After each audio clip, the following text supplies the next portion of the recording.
Irmãos, capítulo 9 de Romanos. Antes da gente começar, quando eu comecei a ler esse capítulo, eu entendi que não tinha como eu trabalhar esse texto de forma isolada, pegar apenas o capítulo e trabalhar assim de forma isolada, desconectado do seu contexto, né, de todo o livro de Romanos. E eu creio que os irmãos vão entender por que eu estou falando isso. O livro de Romanos, ele tem como tema central salvação pela fé, né? Paulo vem desconstruindo a ideia de salvação por obras, e Paulo vai fundamentar e vai enfatizar que a salvação é pela fé. Mediante isso, Paulo vai trabalhar a carta aos Romanos fundamentando uma teologia baseada na graça, e aí com isso ele vai fundamentar, ele vai explicar, ele vai embasar todo o seu discurso em cima da graça de Deus. O que é interessante em tudo isso é porque Paulo vai fazer isso olhando para o Antigo Testamento.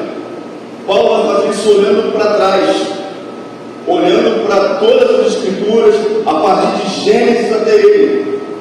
E ele vai vir fundamentando e basando todo o seu discurso, toda a sua pregação, toda a sua palavra com base no Antigo Testamento, e fundamentando assim a teologia da graça. E claro que, como Paulo está tratando sobre salvação pela fé, como Paulo está embasando a teologia da graça, Paulo também vai falar um pouco sobre a lei, sobre a inutilidade da lei no tocante à salvação.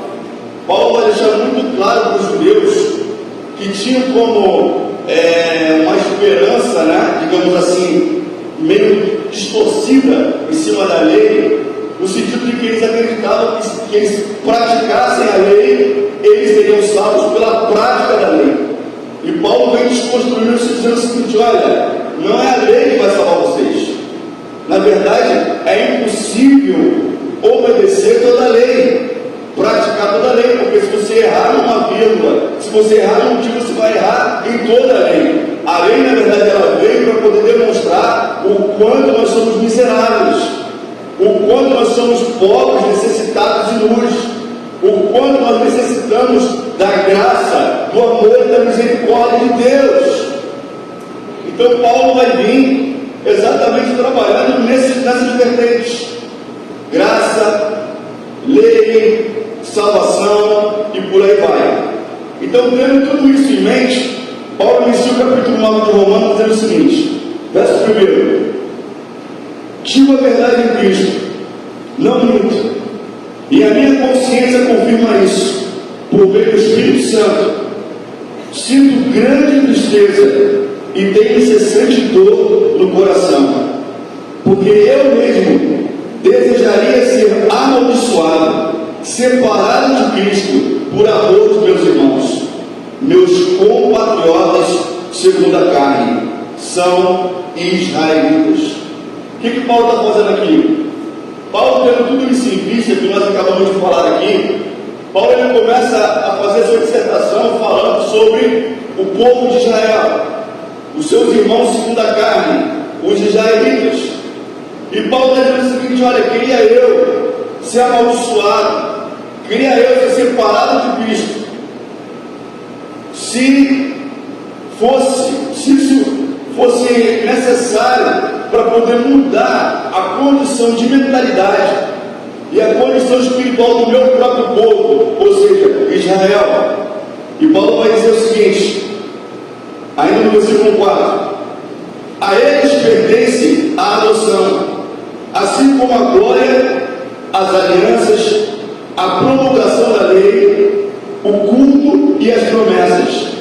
Deles são os patriarcas, e também deles recebe Cristo segundo a carne, o qual é sobre todos. Pausa aqui. Queridos, o que Paulo está falando aqui? Tentar ser mais claro, mais específico. Paulo, ele está fazendo uma análise, digamos assim, uma observação, uma consideração profunda acerca do povo de Israel. Por quê? Deus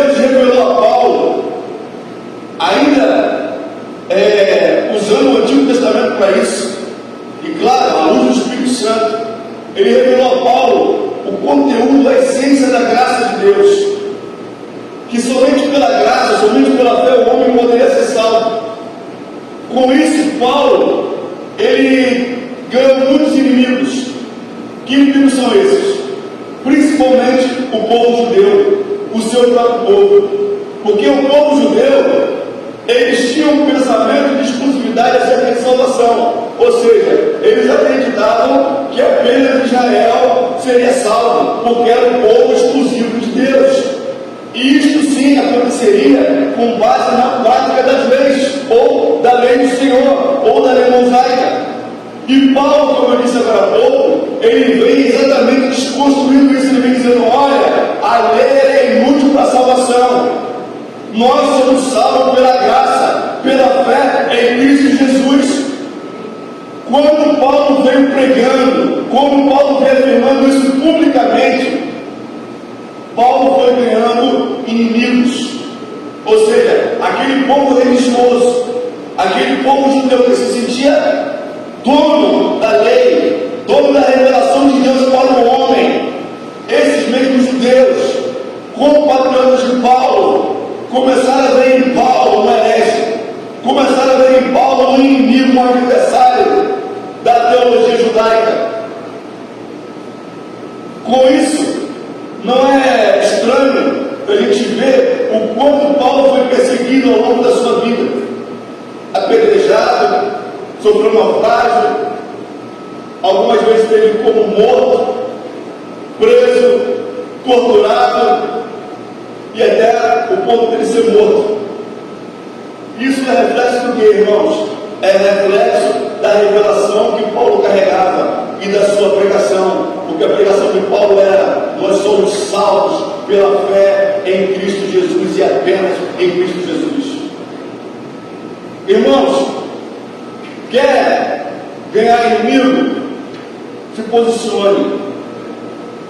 Quando você se posiciona em Cristo, você não precisa falar mal de ninguém, você não precisa criticar ninguém, mas o fato de você se posicionar na sua fé, obrigado, Antônio, o fato de você se posicionar em Cristo Jesus, isso será suficientemente ou suficiente para que pessoas se levantem contra você. E não espere que essas pessoas sejam as pessoas de fora. Na sua maioria são pessoas de dentro, pessoas religiosas, pessoas que conhecem a palavra tanto quanto você conhece. Amém? Dando continuidade aqui no texto, no versículo 5, Paulo vai dizer: deles são os patriarcas, e também deles descende o Cristo, vírgula, segundo a carne, vírgula, o qual sobre todos, vírgula, Deus bendito para sempre. Amém? Irmãos, se alguém aqui tinha até hoje alguma dúvida que Cristo é Deus, Paulo está respondendo aqui. Se alguém até hoje aqui tinha alguma dúvida se Jesus Cristo ele é Deus, Paulo está sendo claro, explícito aqui no texto. Paulo está dizendo: olha, Deus bendito para sempre. Ele está falando de quem? Ele está falando de Jesus. Jesus, Deus bendito para sempre. Amém? Então Cristo, Deus encarnado, Cristo, o Deus conosco, Cristo, o Deus soberano, Cristo, o Santo dos Santos, Cristo, o Senhor da glória, Cristo. Amém? Com isso, amados, nós conseguimos aqui ver mais uma demonstração de tamanha grandeza da glória, da revelação que Paulo carregava. E essa glória suscitou a inveja, o ódio de muitos religiosos de sua época, porque a pregação de Paulo, ela confrontava estruturas políticas, estruturas sociais e espirituais que dominavam aquele tempo. Verso 6. E não pensemos que a palavra de Deus falhou. Por que Paulo está dizendo isso? Porque Paulo, volta a repetir, Paulo está fazendo uma reflexão acerca do povo de Israel, que em tese é o povo de Deus. Amém? Essa é a compreensão da época.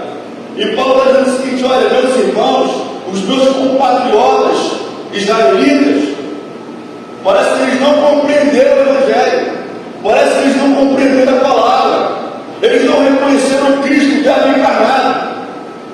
Aí o que ele está dizendo aqui? Será que a palavra de Deus ela falhou então? Na sua missão, no seu propósito, na sua força, no seu poder? É claro que não.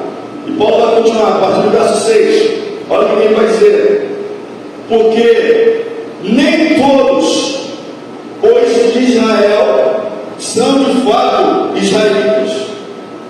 Paulo está dizendo, porque de fato nem todos os que pertencem ao povo de Israel são verdadeiramente israelitas, assim como nem todos que fazem parte da igreja são igreja. Amém? A analogia, a comparação cabe aqui. E ele vai continuar dizendo assim: olha, nem por serem descendentes de Abraão são todos filhos. Pelo contrário, por meio de Isaque será chamada a sua descendência. E isto é, não são os filhos da carne que são filhos de Deus, mas filhos da promessa, e que são contados como descendência. Porque a palavra da promessa é esta: porque por esse tempo voltarei e Sara terá um filho. Queridos, aqui nesse momento em diante, o apóstolo Paulo ele vai fazer menção de alguns textos bíblicos do Antigo Testamento para poder embasar, para poder fundamentar a sua teologia. Ele começa aqui citando um texto de Gênesis, capítulo 18, verso 10. E isso para mim está muito familiar, porque eu estou relendo a Bíblia, acompanhando aquela leitura do Harold, que ele está fazendo, né? O cronograma anual.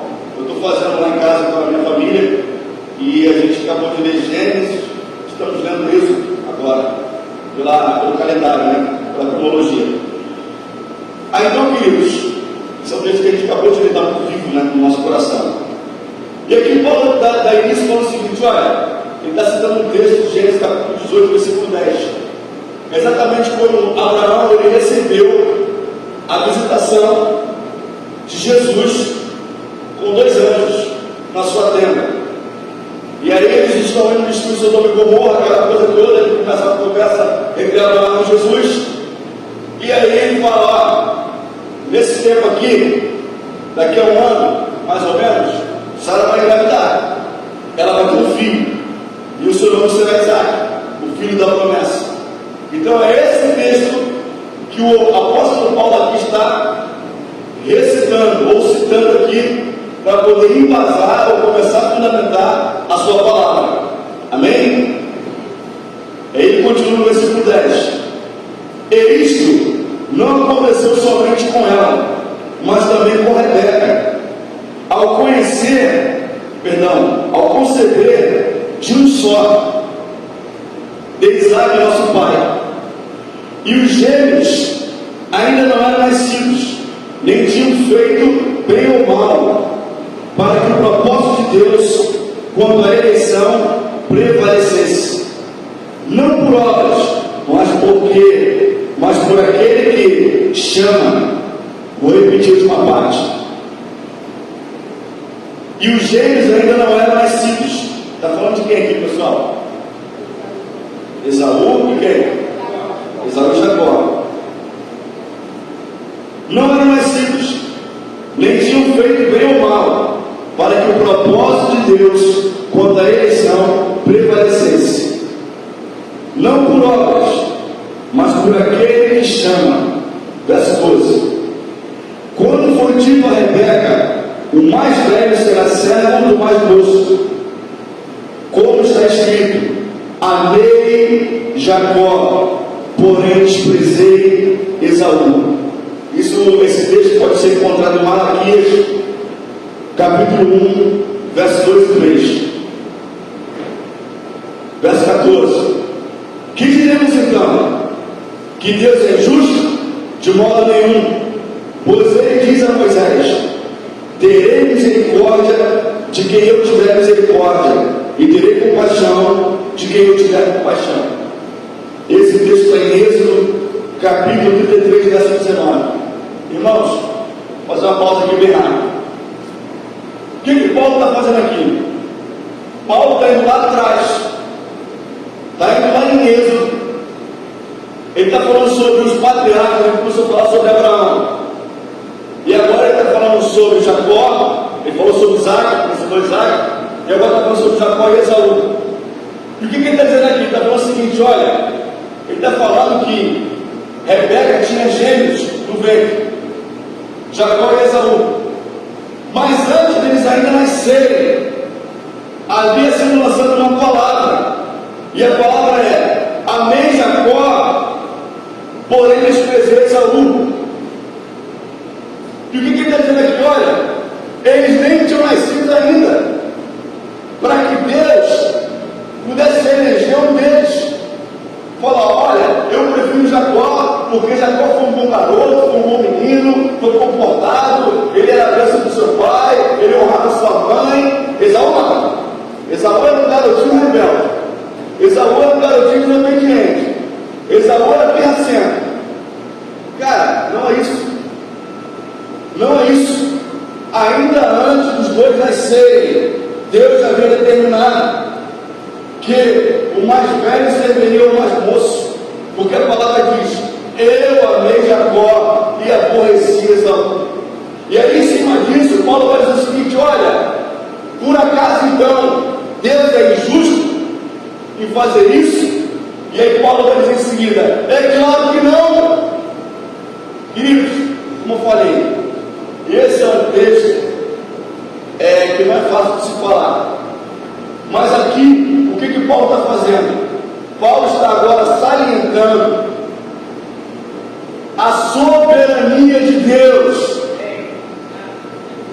Irmãos, isso precisa entrar em nossos corações, porque muitos de nós cristãos, ditos evangélicos, temos dificuldade de aceitar, de submeter as nossas vidas à soberania de Deus.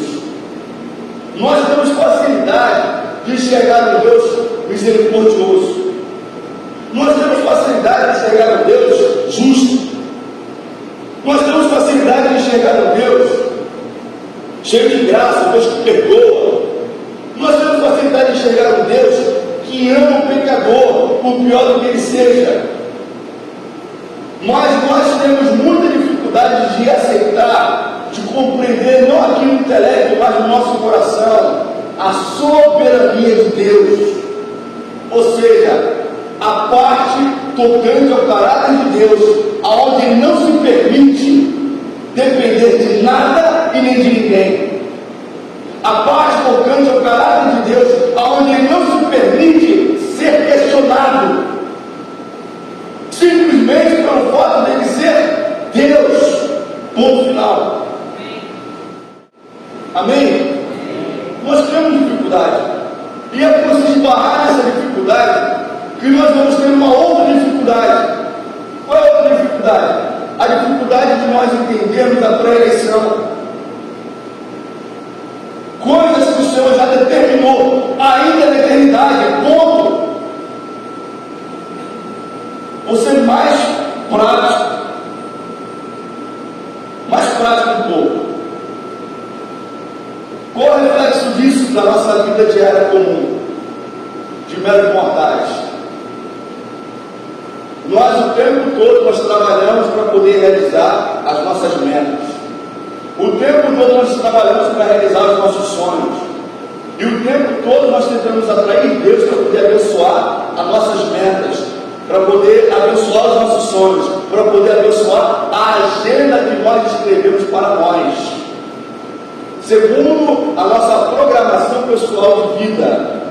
Aonde está a soberania de Deus? Isso tudo, em lugar nenhum. Porque o que acontece, amados? Quando nós compreendemos a soberania de Deus, nós vamos entender que existem coisas pré-determinadas ainda antes da fundação do mundo. Se você tem dúvidas sobre isso, ou quer entender melhor isso, eu te aconselho a ler o capítulo 2 de Efésios. Paulo dá uma aula sobre isso ali. Uma aula. E o que acontece, amados? A cosmovisão correta cristã é: eu preciso adequar a minha vida, eu preciso adequar a minha programação de vida à agenda de Deus, e não o contrário. O que é que o Senhor estabeleceu para esses dias? Quais são as prioridades de Deus para a minha geração? Eu preciso saber o que é ou o que são. Por quê? Entendendo uma vez essas coisas, eu vou adequar a minha vida, o meu tempo, os meus valores, as minhas prioridades, o meu estilo de vida, aquilo que é a vontade de Deus, aquilo que é a agenda de Deus para esses dias. Amém? Consegui ser claro agora? Então, eu acredito, amados, que há uma dificuldade enorme em nós, que estamos ditos evangélicos, que nós temos uma dificuldade enorme de entender a soberania de Deus. Tanto é que nós vivemos o tempo todo tentando realizar a nossa vontade, tentando cumprir a nossa agenda. Quer ver uma coisa? Vamos lá. Ninguém precisa me responder isso. Isso é uma pergunta retórica, mas precisa ser feita. Quantos de nós aqui, hoje é dia 26 de janeiro, o ano já rompeu, já estamos no dia 26 de janeiro. Quantos de nós aqui rompeu o ano 2024 para 2025 em oração? Quantos de nós aqui dedicou a primeira semana de janeiro em oração para poder entender qual é a agenda de Deus para esse ano? Quantos de nós aqui gastou tempo em oração em casa, com a sua família, ou aqui na igreja, reunidos em oração para entender: Senhor, o que o Senhor tem para esse ano de 2025? Senhor, qual é a tua vontade para esse ano? Senhor, o que o Senhor quer que nós façamos esse ano? Senhor, quais são as suas prioridades para esse ano? A nossa resposta responde a essa pergunta. Se nós começamos o ano de qualquer jeito, fazendo nossa própria agenda: esse ano eu vou fazer isso, esse ano eu vou fazer aquilo, esse ano eu vou fazer tal faculdade, esse ano eu vou fazer tal curso, esse ano eu vou ter um filho, esse ano não sei o quê, cara, se nós começamos dessa forma, isso é um sinal claro, prático, verdadeiro, de que você ainda não entendeu a soberania de Deus.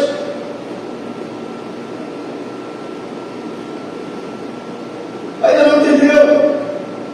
Você ainda está achando que ainda tem uma agenda. Irmãos, o diabo não precisa tirar você da igreja para poder destruir você e sua família. Ele só precisa fazer você acreditar que você é dono do seu próprio nariz. É só isso. Se você estiver aqui de domingo a domingo, orando, adorando, com a mãozinha por alto, cara, mas se você estiver acreditando que você é dono da sua própria vida e que você é quem faz a agenda da sua casa, da sua família, eu sinto te dizer, você está perdido dentro da igreja.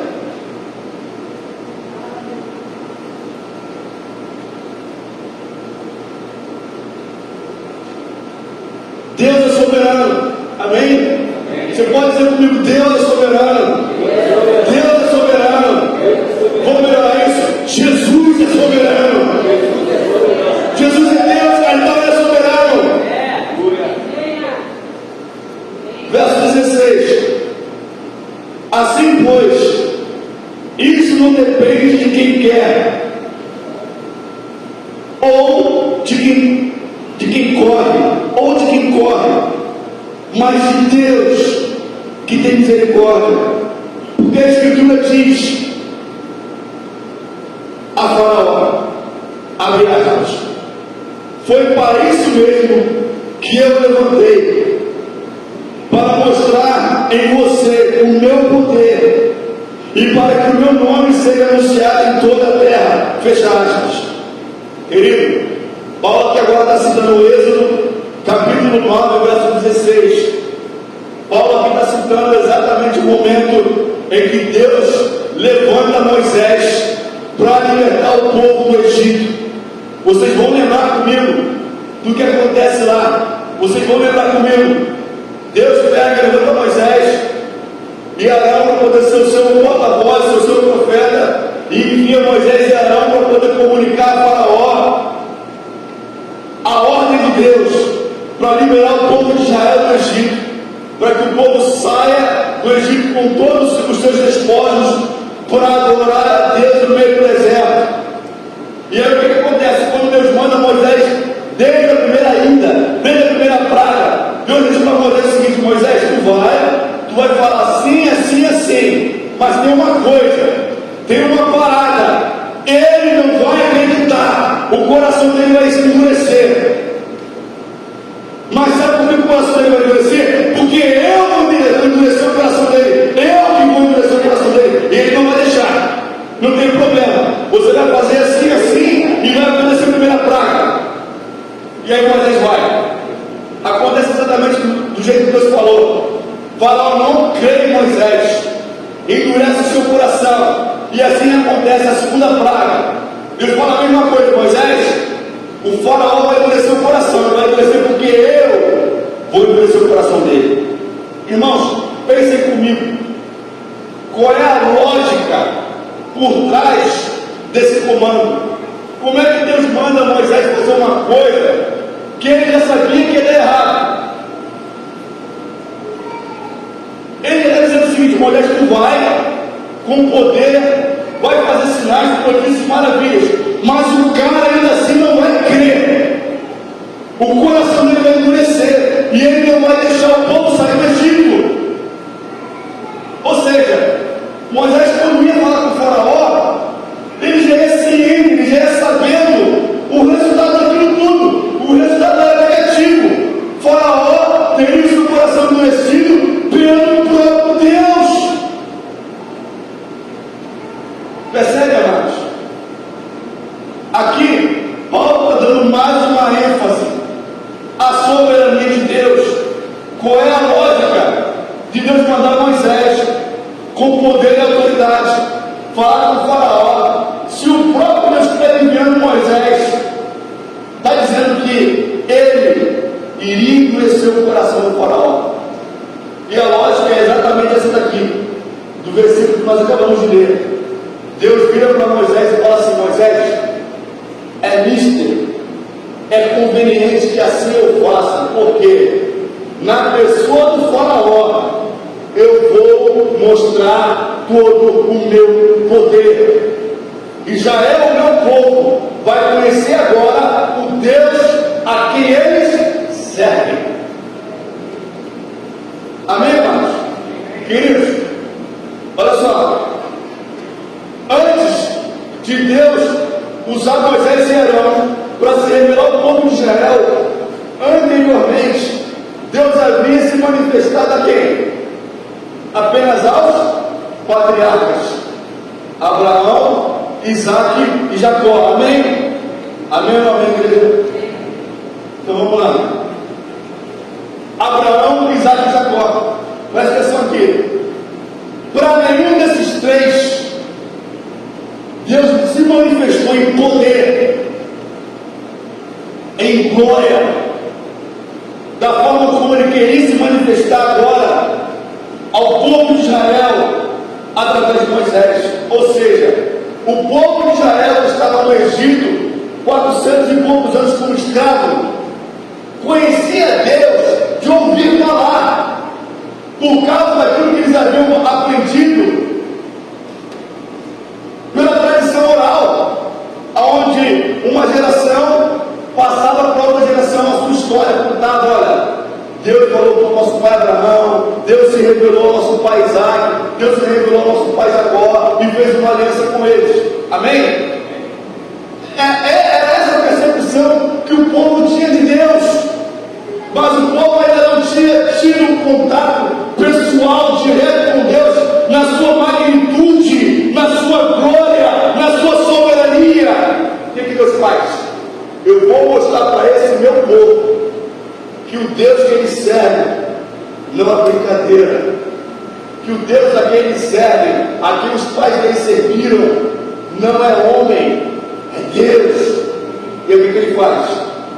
Ele vai usar a pessoa do faraó para endurecer o coração do faraó, para através disso mostrar o seu poder, mostrar a sua soberania, não apenas a Israel, mas também aos egípcios e a todos os povos daquele tempo, que ficaram conhecendo a história do livramento de Israel do Egito. Percebe, amados? Então Deus, ele usa do seu poder, ele usa da sua soberania, porque ele desejava manifestar-se em poder, em glória, em autoridade, amém? Ao seu povo. Por isso ele endurece o coração do faraó. Não é porque ele queria fazer Moisés otário, não é porque Deus estava fazendo uma piada. Vai lá, Moisés, vai lá, fala assim, assim, assim, mas fica sabendo que lá na hora vai dar tudo errado. E isso acontece 9 vezes. Não, cara, não é isso. Deus não estava fazendo piada. O que Deus estava fazendo ali era dando uma lição prática para toda a humanidade de quem Ele é. Era se revelando para toda a humanidade através da história de Israel, de um povo escravo e esquecido do Egito, e livrando esse povo com todo o poder e autoridade. Era isso que Deus estava fazendo. Esse é o Deus que nós servimos, porque Ele é soberano. Amém? Eu não sei que oração, gente, eu estou perdido na hora. 10 minutinhos, tá? Então, vamos lá. Verso 19. Então, aqui nós terminamos, concluímos a primeira parte do texto. Paulo, ele dá toda essa introdução no capítulo 9, fazendo uma análise sobre o povo de Israel, amém? É um povo que não tinha compreendido a graça, não tinha compreendido o favor de Deus, amém? E aí Paulo vai dar, no verso 19, ele agora vai aumentar ainda mais a sua ênfase na soberania de Deus. Verso 19 ele vai dizer: mas você vai me dizer, por que Deus ainda se queixa? Por que Deus ainda se queixa então? Pois quem pode resistir à sua vontade? Pensem comigo, amados. Entrou aqui agora Paulo, o filósofo. A veia filosófica que Paulo agora explode. Paulo começa a pensar, Paulo começa a refletir, a aprofundar a sua reflexão nesses textos. E Paulo ele mesmo vai levantar a seguinte questão: cara, por que Deus ainda se queixa então?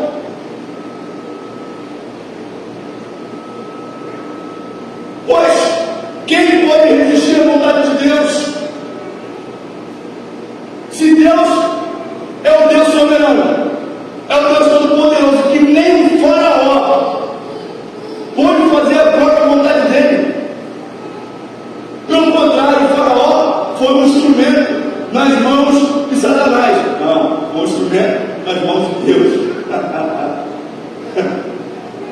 Como diria o Lutero, até o cão é o cão de Deus, né? Até o diabo é o diabo de Deus, porque só faz aquilo que Deus permite.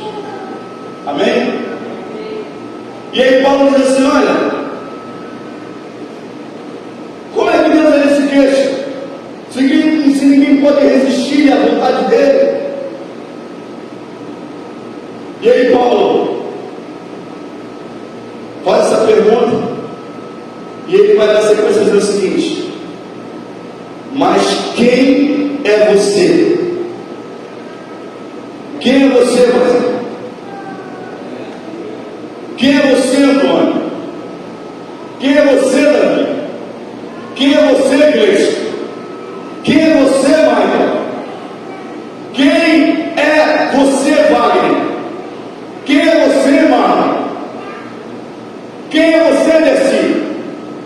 Quem é você, Tom? Quem é você, Joaquim? Quem são vocês? Quem são vocês? Caros amigos, gente, eu estou aqui parafraseando o texto, tá? Caros amigos, para discutir com Deus,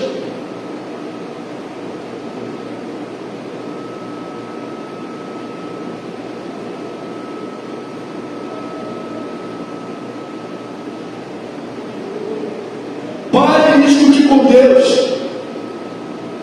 Ou melhor, caros amigos, quem são vocês para discutir com Deus?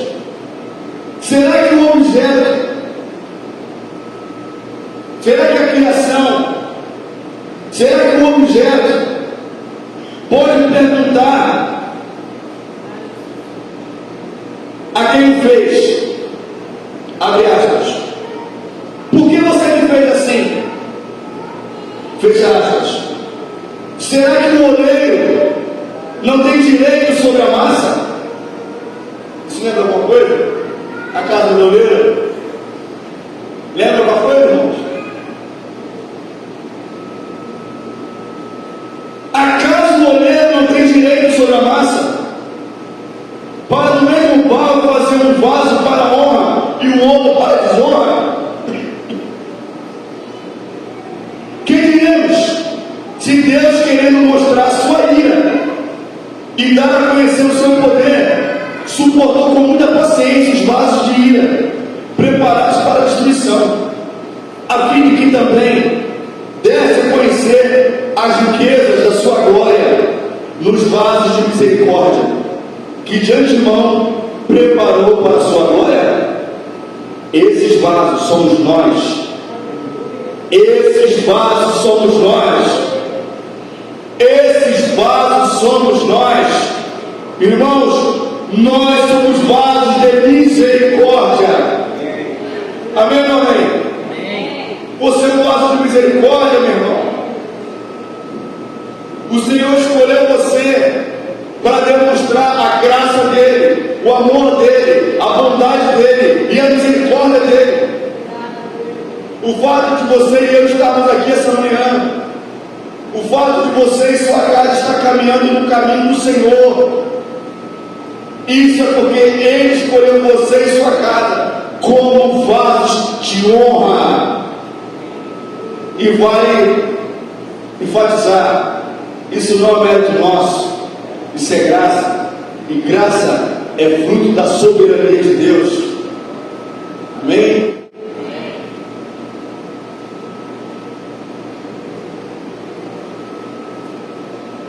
Essa visão que Paulo fala aqui lembra muito a visão de Ezequiel,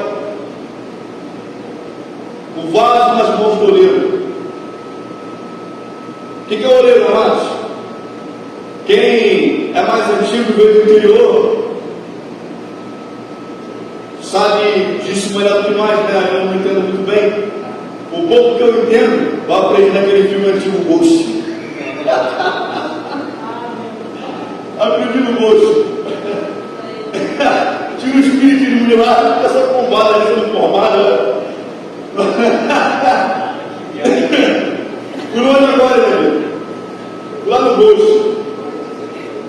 Irmãos, presta atenção aqui.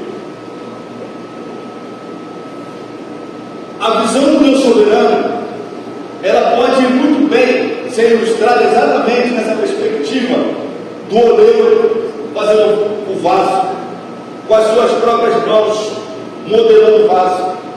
Quem dá forma ao vaso é o oleiro. Quem dá destino ao vaso criado é o oleiro. Ou seja, ele faz o vaso do jeito que ele quer, do tamanho que ele quer, para o que ele bem entender. Amém? Isso remete à soberania de Deus em nossas vidas. Então não cabe a nós questionar a Deus e falar: Senhor, por quê? Por que o Senhor me fez assim? Por que o Senhor não me fez rico? Por que o Senhor não me fez milionário? Por que o Senhor não me fez bonito, mais alto, mais não sei o que? Cara, essa é a pergunta que não nos cabe. A pergunta que nos cabe é: Senhor, para quê? Amém? A pergunta que nos cabe é: Senhor, para que o Senhor me fez assim? Para que o Senhor me fez assim? Esse é o ponto. Senhor, para que o Senhor tem me dado recursos? Para que o Senhor tem feito prosperar o meu negócio? Para que o Senhor tem feito prosperar a minha empresa? Para que o Senhor tem feito prosperar o meu casamento? Para que o Senhor tem feito prosperar a minha família? Para que o Senhor tem feito prosperar na empresa a qual eu trabalho? Para que o Senhor tem feito prosperar o meu ministério? Para que o Senhor tem feito prosperar a igreja a qual eu faço parte? Para quê? Essa é uma pergunta sensata, essa é uma pergunta sábia, essa é uma pergunta coerente de um objeto que entendeu que é apenas um objeto nas mãos do seu Criador. E a pergunta não é por que o Senhor me fez assim, não. Para que o Senhor me fez assim? Qual é, oleiro, Deus soberano, meu Senhor, meu dono, meu Pai, meu Abba, chama do jeito que você quiser. Mas o ponto é: para que o Senhor me fez? Qual é o meu propósito? Qual é o meu destino? Qual é a minha missão? O que é que o Senhor depositou em mim, queridos? Ninguém faz um vaso para que esse vaso seja vazio. Cabe aqui essa reflexão. Se Deus é meu oleiro, nós somos o vaso nas mãos dele, Mário. Cara, ele tem você para você se comportar alguma coisa, para você ser cheio de alguma coisa. E sabe o que é mais legal? Ser cheio ao ponto de transbordar. Amém? Então, uma outra pergunta que cabe aqui: o que você carrega? O que o Senhor te encheu? Que horas são? Obrigado. Vamos lá, avançando no texto. No verso 26. Chamarei de meu povo ao que não era meu povo, e de amada a que não era amada. E no lugar em que lhes foi dito: vocês não são o meu povo, ali mesmo serão chamados filhos do Deus vivo. Queridos, isso está em Oséias, no capítulo 2, no verso 23.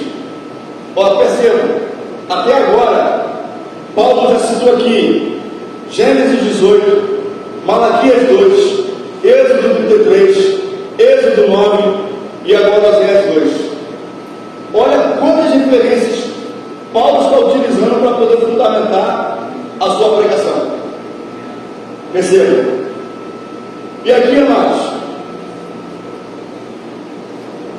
Paulo começou falando sobre o povo de Israel. Lembra? Queria eu ser amaldiçoado, queria eu ser separado de Cristo. Ah, quem dera que meu povo compreendesse, quem dera que meu povo entendesse. Amém? Paulo já virou esse capítulo.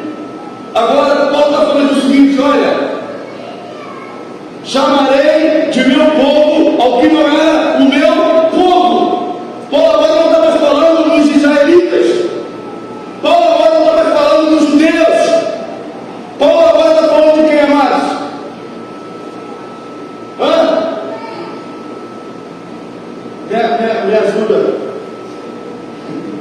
Tainá, me ajuda por favor, Tainá.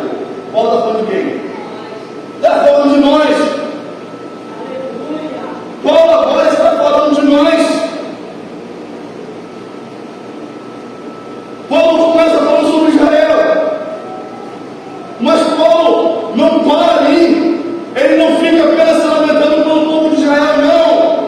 Paulo ele avança, ele abraça a graça que ele recebeu de Deus, porque Paulo foi chamado apóstolo dos gentios. Paulo foi enviado para os gentios. Paulo entendia quem ele era e para quem ele foi designado. Paulo agora começa a dizer: olha, ele olha para Oséias, e em Oséias ele lê esse texto, e Paulo consegue entender a natureza do seu chamado, a natureza da sua vocação, porque ele está dizendo o seguinte: olha, eu chamei de meu povo, um povo que não era chamado de meu povo. De quem está falando? Dos gentios. Ele está falando de nós. E tudo isso tem uma única base: soberania de Deus. Nós, enquanto gentios, nós fomos inseridos no plano da graça, não porque nós somos melhores do que os judeus. Irmãos, eu não sei vocês, mas eu fui criado na igreja, e durante boa parte da minha caminhada eu via os judeus com preconceito.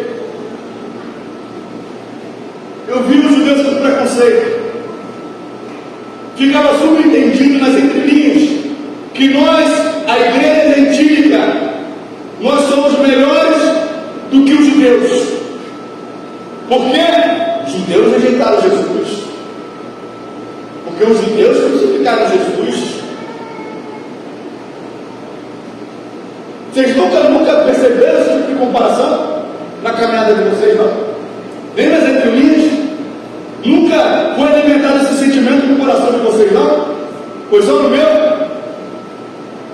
Eu acho que o problema está comigo.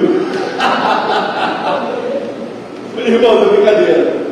Eu tenho certeza de que mais pessoas, além de mim, tiveram esse tipo de sentimento em algum momento alimentado no seu coração, ainda que indiretamente, ainda que por ignorância.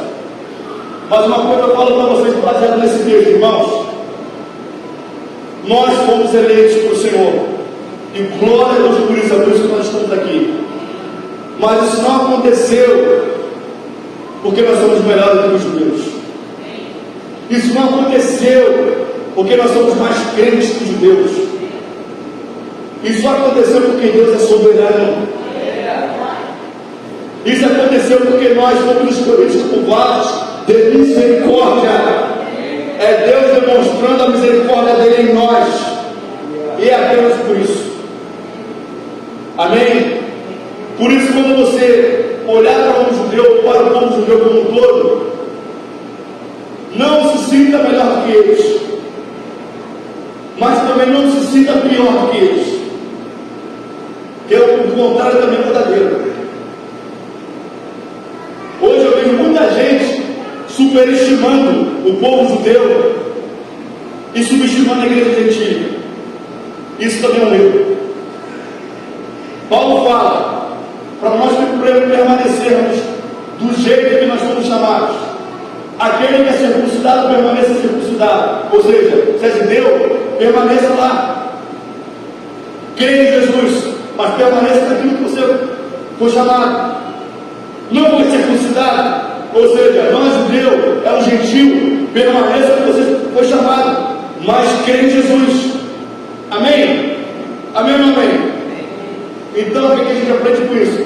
Que a igreja do Senhor, ela é formada por gentios, mas também por judeus. Amém? E não há ninguém melhor do que tudo isso, porque tudo isso é fruto da graça, e tudo isso é fruto da soberania de Deus. Verso 27.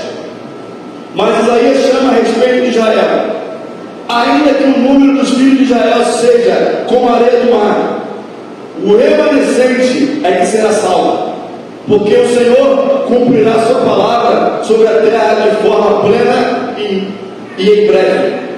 Irmãos, o que Paulo está dizendo aqui? Ele está dizendo o seguinte: olha, Ele está falando assim: olha, não é porque a pessoa nasceu judeu, segundo a carne, filho de Abraão, que será salvo, ou que é filho de Deus. O que Deus está dizendo aqui? Será salvo o povo remanescente. Ou seja, do mesmo jeito entre nós gentios, do mesmo jeito que nem todos serão salvos, só porque carrega uma plaquinha de evangelho, só porque tem uma carteira de membro numa denominação evangélica.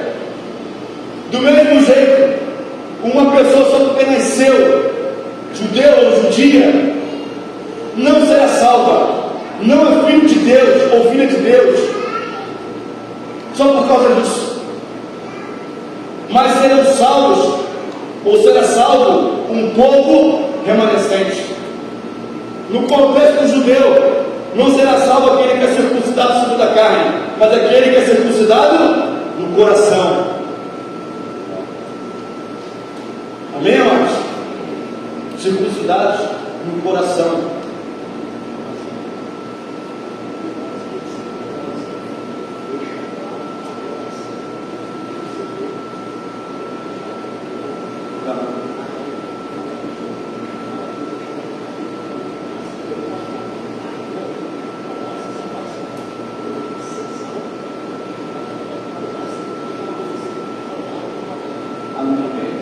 Muito bem lembrado, Mário. Eu estava lembrando dessa parte do ciúme, mas eu não lembrava onde ficava. Romanos 11. Querido, o Mário está lembrando aqui para a gente, né, que em Romanos 11, Paulo é mais enfático em cima disso, dizendo o seguinte: olha, o motivo que nós fomos escolhidos por Deus, nós gentios, foi para que Deus suscitasse ciúme no coração de Israel, ou no coração dos israelitas. E uma vez enciumados, porque eles se achavam o quê? Eles se achavam um povo exclusivo de Deus. Amém? E aí quando eles veem um bando de povos gentios caminhando, filhos de Deus, regenerados, na presença do Senhor, isso causa ciúme no coração deles. E é esse ciúme que vai despertar no coração deles a paixão novamente por Deus. Amém? É que vai conduzi-los novamente ao caminho do Senhor. Eu vou terminar agora. Vamos lá. Verso 29. Se o Senhor dos Exércitos não nos tivesse deixado descendência, nós nos teríamos tornado como Sodoma e semelhantes a Gomorra. Verso 30. Que diremos então? Que os gentios que não buscavam a justificação vieram a alcançá-la, a saber, a justificação que decorre da fé. É que Israel, que buscava a lei de justiça, não chegou a atingir essa lei. Por quê? Porque não a buscou pela fé, mas como que, por obras, tropeçaram na pedra de tropeço, como está escrito. Querido, só pausa aqui rapidinho.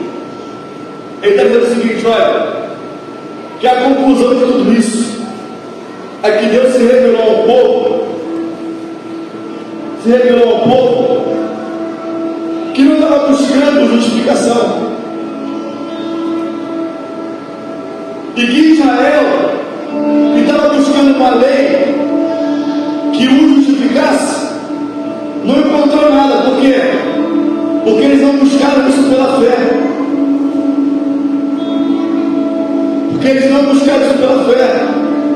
O povo de Israel queria se justificar pelas obras, por suas próprias obras, por sua própria piedade, por sua própria justiça.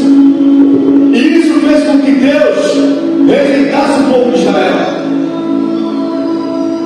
Ele termina aqui dizendo o seguinte: eis que põe em Sião uma pedra de tropeço e rocha de escândalo,